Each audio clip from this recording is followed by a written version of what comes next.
Just finishing up in the office today, and I was thinking about the craziest thing that ever happened related to the ears.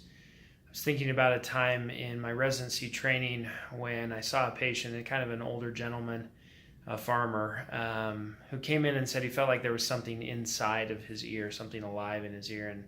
And frequently people will say that kind of stuff, but it's oftentimes hard to believe.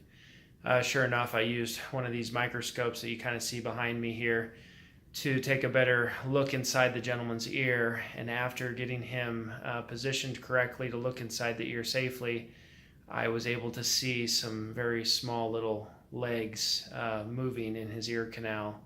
On closer inspection, it turned out that he had a live spider in his ear. I was able to safely remove it and get it out without damaging the patient's ear canal. The spider ran sort of out of the canal as I was grabbing its legs, and then dropped a little line from his ear to the floor, where I quickly smashed it with my foot. I then went back and looked in his ear even a little closer and found that unfortunately the spider had been building a nest. So we safely removed all of that material, and the gentleman left very happy, very satisfied, having had his ear cleaned out. So it is true, you can get live insects in your ears. Luckily, that's only ever happened once. So